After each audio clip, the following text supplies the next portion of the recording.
WRGA Local News now. The deconstruction date for the historic McCall Hospital is closer than ever before. Good morning, it's 5 o'clock. I'm Tori Hughes. During Tuesday's South Rome Redevelopment Corporation meeting, Chairman Sam Moss and Community Development Director Becky Fox explained the pre-demolition meeting with the contractor has been held and things could start moving as early as September 25th. Moss said the term deconstruction should be used instead of demolition because materials are going to be salvaged for other purposes by Specialty Contractors Incorporated. They are going to save some of the bricks from the oldest part of the hospital for the members of the Schroeder family, and then we're going to save some of the marble facing around the front door for the members of the McCall family. There are also plans of saving anywhere from 500 to 750 bricks for Rome citizens to purchase. Those funds will then go to future community development projects. Fox explained the first part of the deconstruction will be removal of the asbestos in the building. However, for that to take place, there's a 10-day waiting period the contractor must wait after informing the state and EPA of the removal and overall demolition project. If he doesn't hear anything from them, which he doesn't anticipate that he will, then he can start construction. So his 10 days should be up around September the 24th. Fox says everything could start the next day, but it's possible work will begin the next week, starting around September 28th. The goal is to have McCall Hospital completely deconstructed by the end of October. Citizens who need to contact 911 but aren't able to call now have another option. Text to 911 is officially up and running. Rome-Floyd County E911 Director John Blaylock said the appropriate times to text 911 instead of calling would be when the caller is unable to call due to the caller being deaf, having a speech or hearing impairment, or being in a situation where making a voice call would endanger the caller. It could also be used if the caller were at an air show or concert where it would be too loud to make a phone call. On Tuesday, Kathy Baker with the Northwest Georgia Center for Independent Living made the ceremonial first text. This is going to be a big help, in especially people that are hard of hearing, deafblind. They can know that they're safe and secure, that somebody can be there to help them. This is really going to be a game changer for Floyd County. Blaylock said that it is still preferred that you call 911, but if you can't, then you can text. If there's any problem with the text system in the future, it is technology, so there's always a possibility that something could happen. If you text, it will never just go into no man's land and you think we received it and we didn't. If we don't receive it, you'll get a bounce back message, just like if you called in a county that did not have text capability, letting you know that we did not receive it and that you're going to have to make a voice call. Blaylock added that if 911 is super busy, like during a snowstorm or tornado, you would also get a bounce back message in 30 seconds if dispatchers are unable to answer the text. The reason that I bring that up is we anticipate the first big snowstorm we have or anything like that people are going to be texting and just to let us know where they left their cars and that type of thing. We would ask that people don't do that. The text should only be used in the cases of emergency. The text to 911 feature is part of an overall upgrade to the 911 center phone system. WRGA News Time is 5:03. Local news now. After hearing closing arguments and deliberating for nearly 3 hours, a Floyd County Supreme Court jury found 21-year-old Kyle Timmons guilty of felony murder in the shooting death of 24-year-old Dominic Spear in the parking lot of Collier Forest Apartments in Rome in September of 2014. The verdict came down shortly after 4 p.m. on Wednesday after hearing testimony from witnesses for 2 days. Timmons was also found guilty of aggravated assault and aggravated battery, but was found not guilty of malice murder. Wednesday started with closing arguments from the defense as well as the prosecution. Defense attorney Albert Palmer argued that Timmons acted in self-defense and was in fear of his life because Spear threatened to hurt him should he ever come back to Rome. Assistant District Attorney Natalie Statz argued for the prosecution that the threats Spear is said to have made seemed like good enough reason for Timmons to carry a gun when he returned to Rome, less than 24 hours before Spear was killed on September 23, 2014. According to Timmons' testimony on Tuesday, he admitted he shot and killed Spear and stated he regrets what he did. After the verdict was announced on Wednesday, Timmons turned to friends and family and said he loved them before being put into handcuffs by deputies with the Floyd County Sheriff's Office. Sentencing has been scheduled for 9 a.m. on December 15th in Judge Bryant Durham's courtroom. To learn more about the closing arguments from the defense and the prosecution in the Timmons murder trial, visit WRGAnews.com. Another course record was set at the world's fastest wheelchair 5K race in Cedartown last night. Tatiana McFadden is a returning racer and U.S. Paralympian. She broke her own record that she set last year.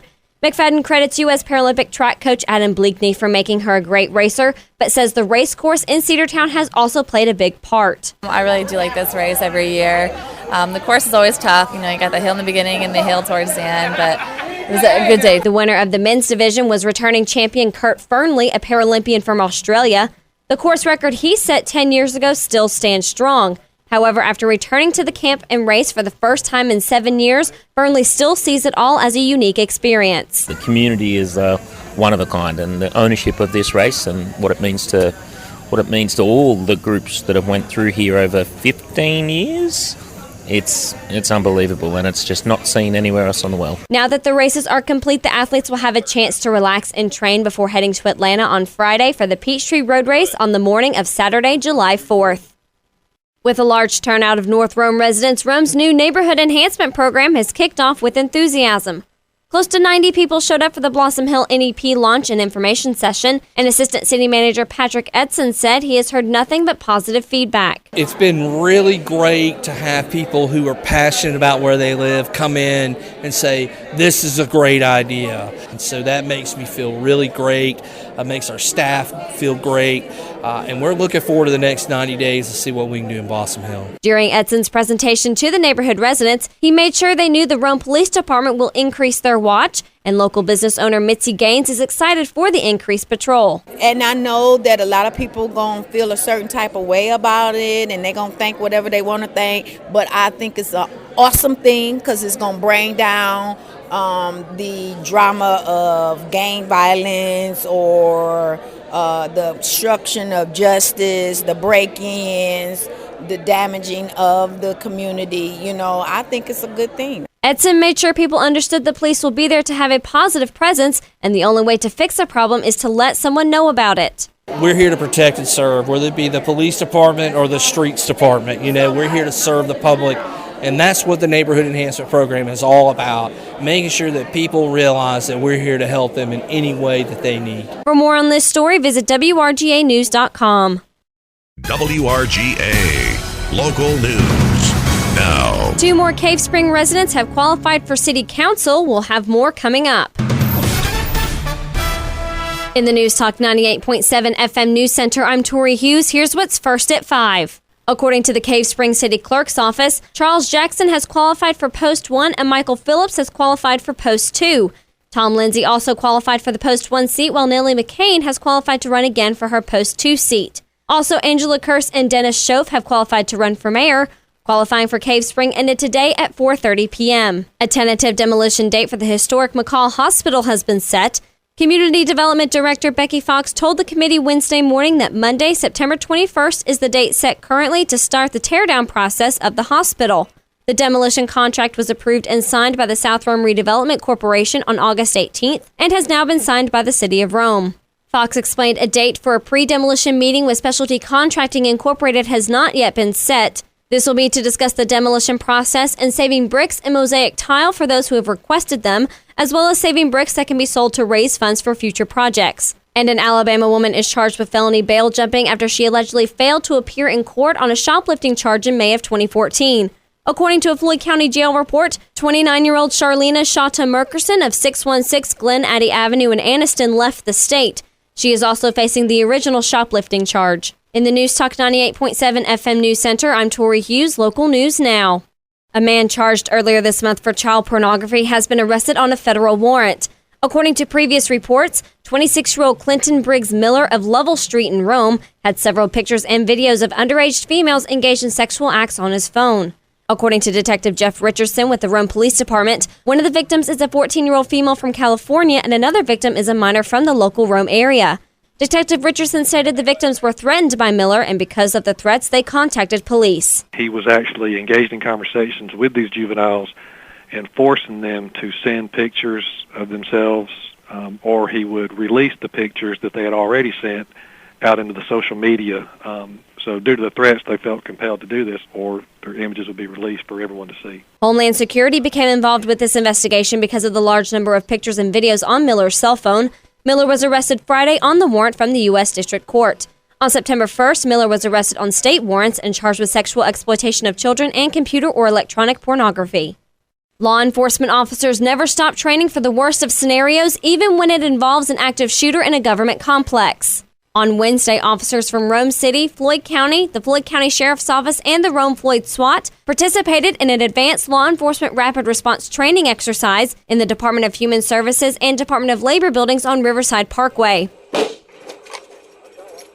Sheriff's Deputy Carrie Edge said the training didn't just involve the responding officers. Those who work the day-to-day jobs in the buildings were part of the training to help keep the trainees on their toes at all times and to make it as authentic as possible. We want the training experience to be as real as it possibly can because you never know in that certain situation how people are going to react to people who are screaming, who are asking for help, people who are injured, all of those sorts of things. In the debriefing following the training exercises, PFC Don Davis with the Rome Police Department Training Division told the officers that an important quality to have in any situation, but especially in an active shooter event, is courage. Many people display that throughout their lives, not just military and police officers. And so we just wanted to communicate to the men and women involved that courage is important, it's vital. We've got to do the tough thing that we know is the right thing.